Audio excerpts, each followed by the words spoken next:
पर वो नहीं रुके।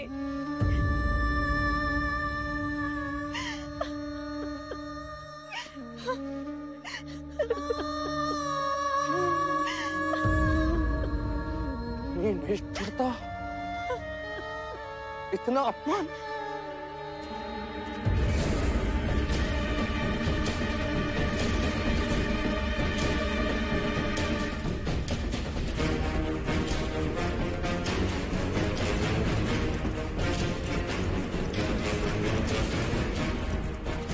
ज्येष्ठ कहाँ है कामुका? जी वो अखाड़े की ओर गए हैं।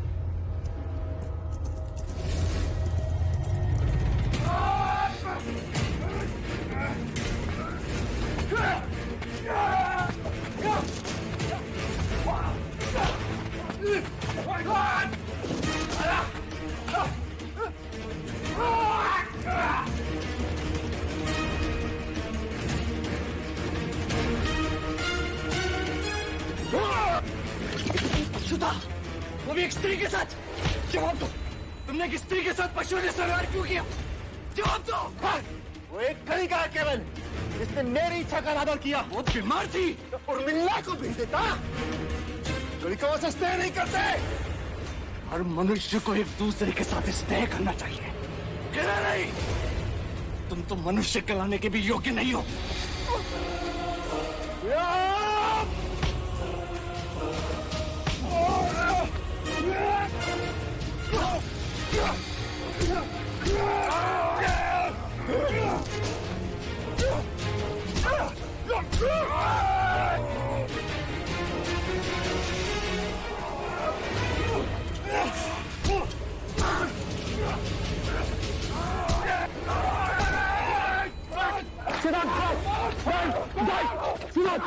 सिद्धार्थ!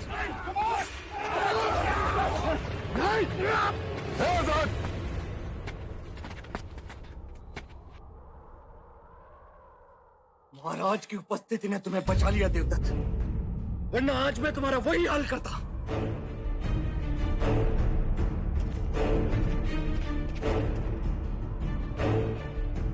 क्षमा महाराज, आज्ञा।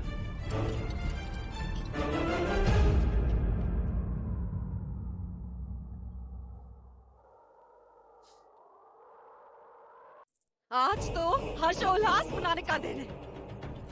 सिंहानु के वंशज ने अपने ज्येष्ठा पर हाथ जो उठाया है। परीक्षा देते समय क्या कह रहे थे युवराज? हाँ, मैं अपने ज्येष्ठा पर कभी हाथ नहीं उठाऊंगा कहकर सबके सामने अपने आप को महान प्रमाणित कर रहे थे।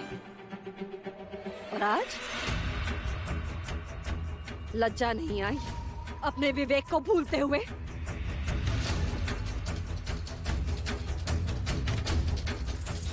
सिद्धार्थ, ये तुमने उचित नहीं किया। जाओ जाके देवदत्त से क्षमा मांगो। क्षमा मैं आपसे मांगता हूँ माँ, किंतु आप जानते नहीं। कारण कोई भी हो, मुझे नहीं सुनना। तुमने मर्यादा भंग की है। हाँ, मैंने मर्यादा भंग की क्योंकि उन्होंने स्त्री की मर्यादा को भंग किया, उसके सम्मान को निर्दयता से रौंदा। तो ये मत भूलिए युवराज सिद्धार्थ कि जिस स्त्री की आप बात कर रहे हैं वो कोई देवी नहीं, एक तुच्छ गणिका है। वो गणिका एक स्त्री भी है। उसने देवदत्त की सेवा में उपस्थित रहने से मना किया।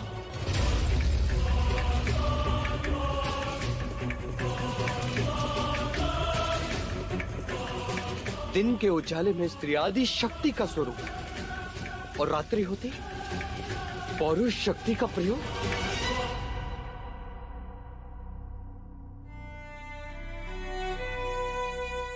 ज्येष्ठा ने आज हम सबको लज्जित कर दिया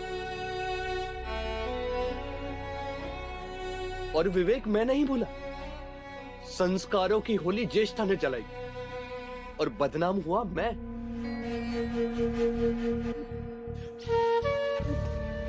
पिताजी, आज तक मैंने आपसे कुछ नहीं मांगा, किंतु आज मैं आपसे आदेश पत्र की याचना कर सकता हूं। कहो पुत्र। अब ये आदेश दें कि आज के बाद कोई भी स्त्री, चाहे वो गणिका ही क्यों ना, किसी भी पुरुष के साथ संबंध बनाने से इनकार कर सकती है।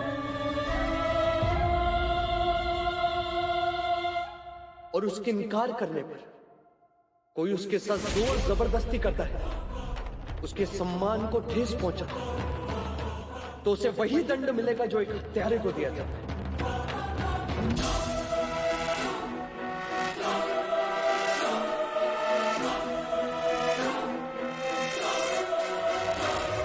महाराज, सिद्धार्थ की बात योग्य है। ये स्त्री की भलाई की बात कर रहा है।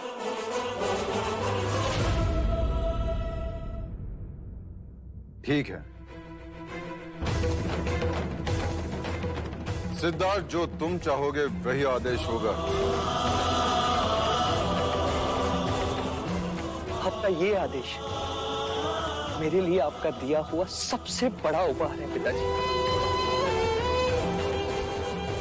आज्ञा।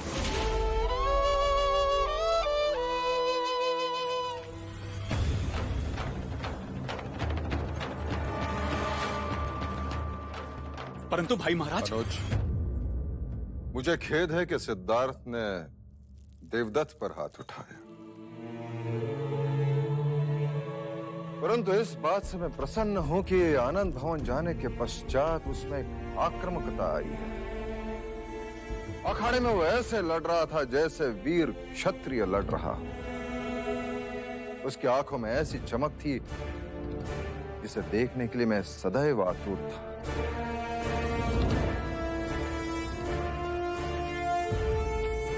बधाई हो देवी। मैंने आज तक सिद्धार्थ को जब भी देखा एक बालक की तरह देखा, परंतु आज पहली बार सिद्धार्थ में एक पुरुष को देख रहा हूं।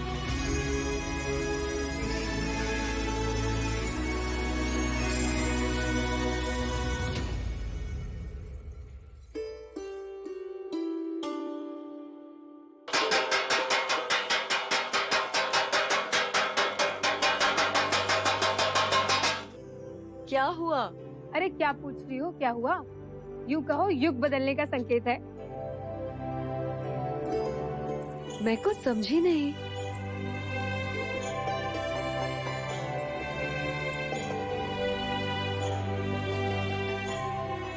अब ऐसी निर्दयता तुम्हारे साथ या किसी के भी साथ कोई नहीं कर सकता, युवराज भी नहीं। ये तो क्या कह रही है? युवराज के कहने पर महाराज ने आदेश निकाला है। अब कोई भी स्त्री किसी भी पुरुष के साथ संबंध बनाने से मना कर सकती है, और यदि उसके मना करने के पश्चात भी उस पर कोई अत्याचार करेगा तो उसे दंड दिया जाएगा। किंतु युवराज, ये आदेश तो केवल स्त्रियों के लिए है। हम तो गणिकाएं हैं। गणिकाएं भी मना कर सकती हैं। अब इच्छा सिर्फ तुम्हारी हो, किसी और की नहीं।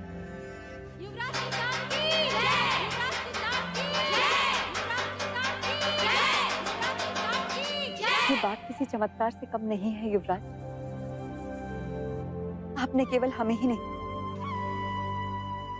अपितु संपूर्ण स्त्री जाति को गौरव प्रदान किया है।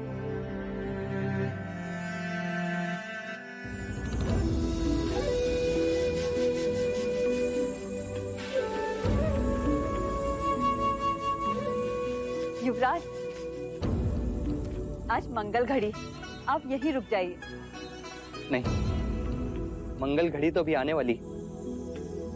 अब कौन सी मंगल घड़ी आने वाली है? मैं नहीं समझी। गांधर्व विवाह की तैयारियां कीजिए।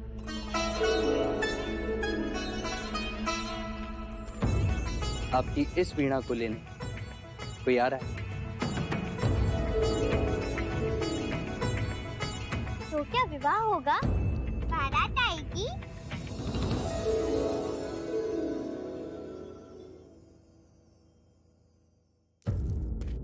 तुमने मुझे प्रेम से परिचित करवाया, अब मैं तुम्हें तुम्हारे प्रेम से मिलवाऊंगा। मेरे जीवन में तुम्हारा स्थान किसी गुरु से कम नहीं।